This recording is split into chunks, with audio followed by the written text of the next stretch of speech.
Alright, YouTubers and ladies and gentlemen, girls and gals, another episode of the Wild World of Outlaw here. Your host, Outlaw. Sorry, I ain't got my Go Stick, another phone, but we were talking last night in the video. I was gonna show you, do a video of me cleaning the throttle body here. Okay, this is the box I was trying to show you last night that has to connect to the throttle body. That's your breather tube that connects to your air filter box. And I apologize, we just got up not too long ago. It's a rainy, miserable day. But this would be the box you're looking at. It sets like this right here on your engine, on top of your throttle body. Okay, this right here connects right here. You got a vent tube that vents your crankcase. It hooks right there, just like a standard, basically like your old 80s and 90s. Your air filter would basically sit right here on top of the carburetor. But the way this has, it has a remote air box, basically kind of like a cold air, but not really a cold air. This is your vent box. This is where it hooks up, alright. You've got your mass airflow sensor. Now, if we'll come back over here to the main box, if you look, you've got your spot where your wing nut goes. And if you look, you've got a seal right there. And it's carboned up. I'm gonna clean it. But you've got a seal right there. And what happens is when you put it on there, that hooks in front of your throttle body and it sets down tight. So it makes it an airtight seal. That goes on like that.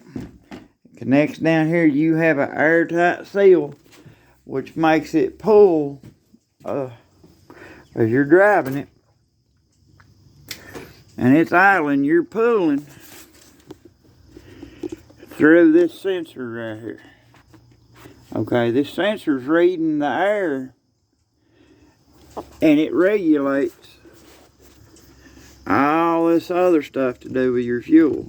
Your low air, your air idle sensor, low air sensor, whatever I don't know all the names of them. Right here's your vent tube.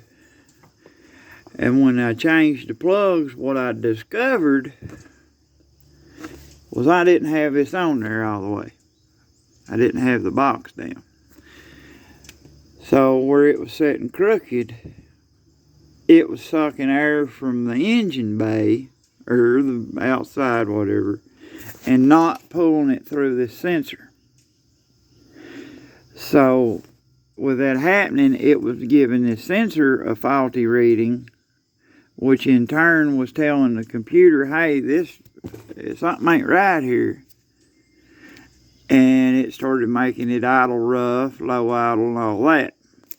Because you just fire it up right there, you're basically deleting your mass airflow sensor. Unless you got a tuning kit that deletes that sensor, then with this right here running like, computer's still telling it, hey, mass airflow sensor's hooked up, but it's not working right. So then it's going to load up on fuel and all this, that, and other. When I put it on the other night and just screwed it down a couple threads in a hurry, I did not realize that it wasn't properly assembled on there because it was late in the evening. I was hot, tired, I just got over a cold, and so then I couldn't understand why when I changed the plugs and the wires, as you can see, and everything is tight, why it wouldn't work right. But if you'll notice right there, this throttle body is really carboned up. That too will also lead to issues. So what I'm going to do is I'm going to clean it up. However, I'm probably not going to be able to show you that today as far as me actually doing it, but you get the gist of it. I'll show you a little section here. You'll get the gist of it right here. You spray it down. Get just standard old carburetor cleaner, fuel injector cleaner. You can take you a toothbrush. See, I can't even reach it. I don't have to get on a ladder, but you can take a toothbrush. And you want to get all that off of there. Make it look like a brand new Holly 650 double pumper. Clean all that up. Now you see that? That's looking better.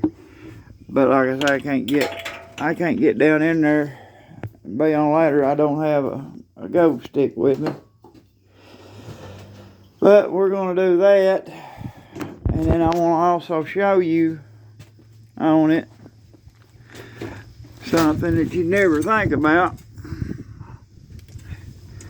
It's right here at the throttle dump. You can hold it like that. You see all that crud on that butterfly right there? You need to try to get as much of that as you can off, because that'll stick sometimes. This one's not really sticking that bad, but I've hit it with carburetor cleaner already. But you don't, if that sticks, that holds it rich, holds your throttle open. But all that around through there, you're going to clean it off. When you get it all clean, what you want to do is you want to just lightly douse it with some WD-40, the outside of it. Hit your springs and everything, just to keep everything freed up. If you do that to these old vehicles every so often, you should be able to keep them running good. Look, mine sets long. It's got dirt dauber's nest on there. We're going to get them off too. But I'm just learning this stuff. I mean, I know about cleaning throttle bodies and stuff like that, but I'm not computer savvy. I don't deal with. I'm carburetor man, spark, fuel, and air. Fire, air, and fuel. That's what I am. Give me a old 650 or a 750 dual line double pumper, I'll make her scream like a Singer sewing machine. But when it comes to fuel injection, I go back to the old style of doing things. If you screw a bolt right, or if you screw a bolt left to get it out, you screw it back right to put it in. If it comes out from the bottom, it goes in from the bottom. If it comes out from the top, it goes in from the top. Take you some pictures of anything if you don't know as you do it. But there's one way it'll come off, and there's one way it'll go back on.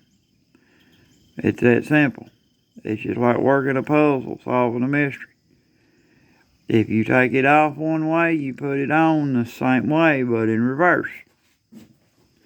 For example, I don't even do AC, but if we'd bled the AC, and I was going to take this AC compressor off, all right here's my AC lines.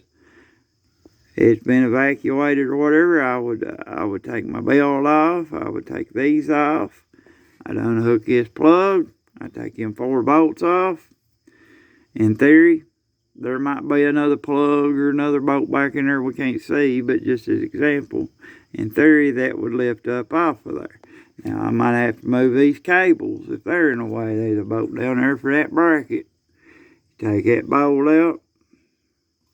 It looks like about 6 bolts and a plug. You pop that off, that lifts off.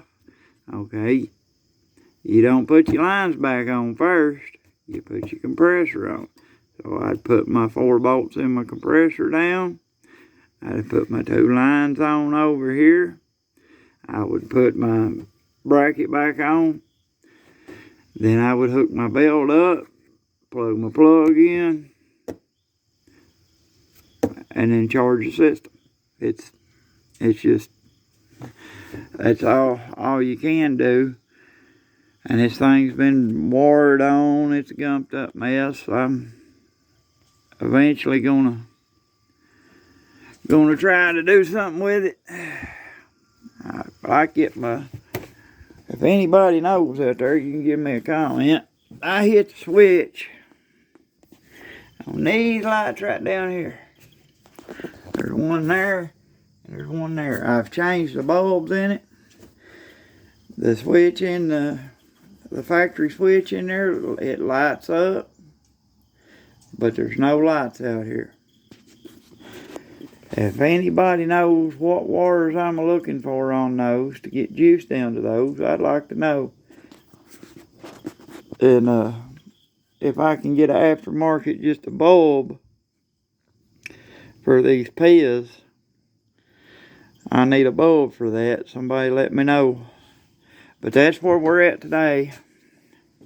And I might do a little short or something and show you the finished product and stuff. But we're going to go ahead and give her a go and get it done. Like I say, I built me a redneck lean-to, so I keep the rain off of me and stuff while I do it. But I want to get it done and get it over with. So if we don't post nothing else today, we'll see you tomorrow. Or not, we'll see you Friday.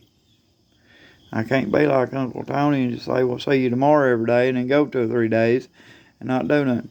We'll see you when we see you. How's that? But like, subscribe, leave a comment.